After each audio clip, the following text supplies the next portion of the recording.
Hey guys, so today I'm going to take you through a tour of the Rivian app, so that tutorial is coming up.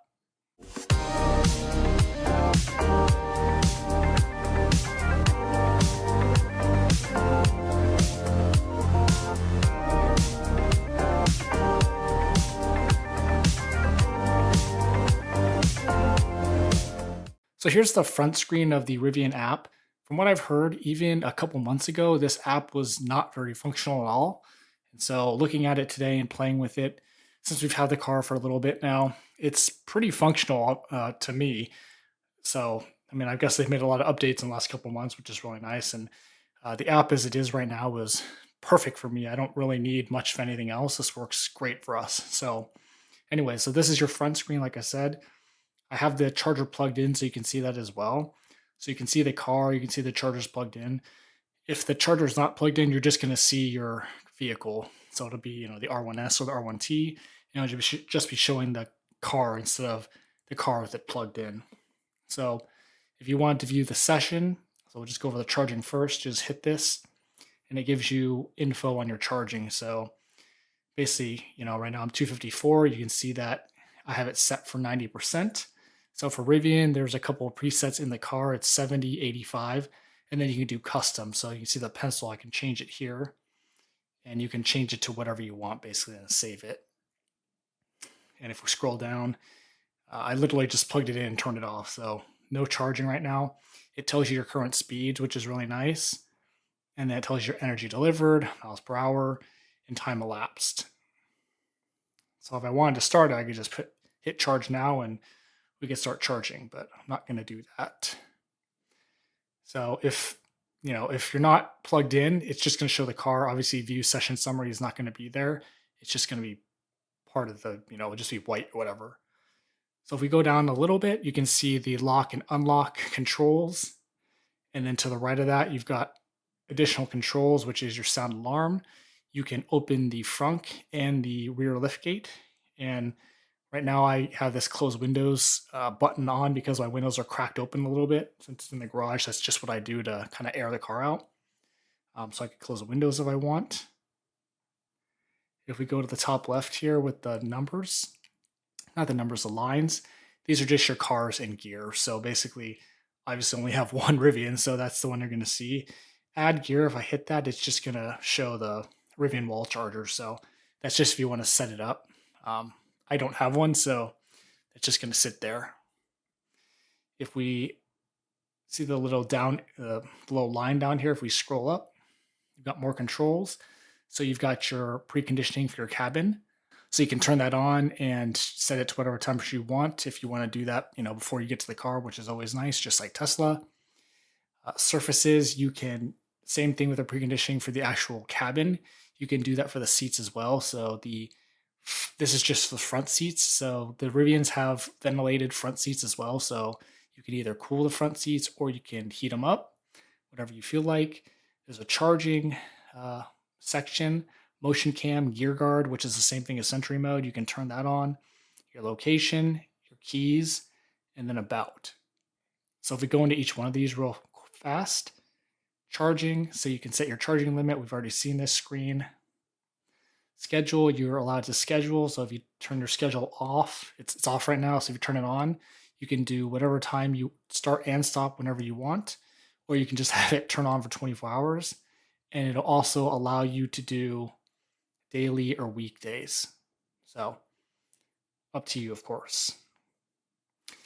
And then amperage, you can set your amperage here to whatever you want. So since I'm using the mobile charger, it's only max at 32. Obviously, you have a Tesla wall charger or the Rivian wall charger, it's 48. And if you have something like a whatever dryer outlet, set it to 24, whatever you want. And then location, I'm obviously not going to show you that, but because I'm at home right now. But basically, what it tells you is you can basically set a location to charge at this same, like, not rate, but for the scheduling. So basically, if you want to schedule it, it'll only charge at this location. So if we go into history, it basically shows you all your charges. And so, like, I charged yesterday, and then in June, I've had the car charged, and it basically tells you your time and how many kilowatt hours you used. So this is pretty basic right now. There's no way to pull this to like Excel or anything. So that's something I'd like to see in the future, being able to pull this to Excel so you can slice and dice and, see if you've charged at home or maybe at EA or when Tesla opens up their network at Tesla, something like that. So it's basically just a list right now. It's all you get is just a list of when and what time, like what date, time, and how many kilowatt hours you used. So motion cam is just motion cam. You can turn it on. Like I said, sentry mode, gear guard is what Rivian calls it. Same thing. Location, you can see your vehicle's current location if you go to Apple or Google Maps. So obviously not going to go to that. And then there's another section for keys and drivers. If we hit that, you'll just see I'm the only driver right now. I haven't added my wife yet. And then we've got keys. So if we go to keys, each Rivian comes with a key fob. So I'm obviously the owner of that. We got 2 key cards just like Tesla. So I have the 2 key cards. I need to give one of these to my wife. And then my iPhone is another phone key as well. Obviously I need to add my wife's too. So she has access to the car so she can drive it if she wants to. So, all your keys are going to show up here. Does Tesla have something like that? Theirs is a little bit different, but anyways, this is how Rivian does it. So it's kind of organized. Now, if we go down to about, there's a vehicle updates section. So if we hit that, it tells you your current vehicle update. If you see details, just like Tesla in the car, it'll tell you all the new stuff that they've added to this current update. So it's actually like a PDF they've put together, which is kind of nice. I like that a little bit more than just the on-screen thing that Tesla does. But, same information's there, so it doesn't matter. It's all the same. Vehicle information is next.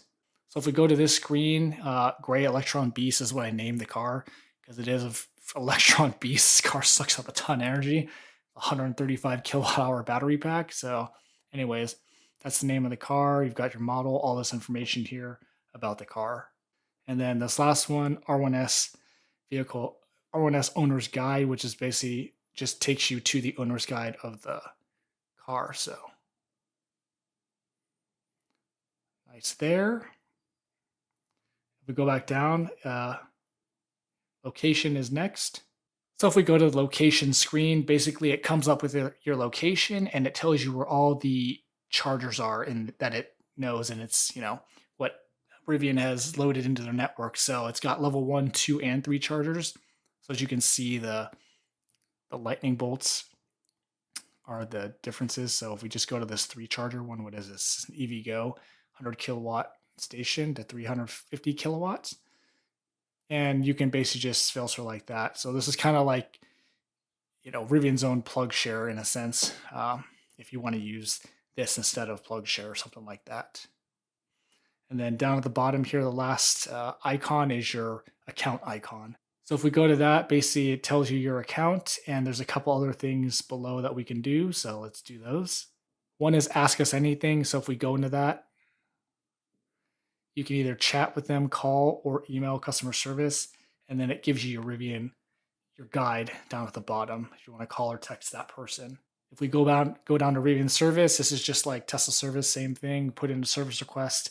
It tells you how many you have active, how many appointments you've had, and your service history. So super easy, just like Tesla, one button, and you request service for something, whatever issue you have. Last one, tools and resources. Hit that, basically just gives you FAQs, and it gives you another link to the owner's guide. And this hop into R1S, which I don't even know what it is. I'm not going to go into it. It's probably just going to give you like some video of the car or something. And then if you want to hit roadside assistance, see that at the bottom, hit that, and then you can call the number and you can get roadside assistance if you have a flat tire or something like that.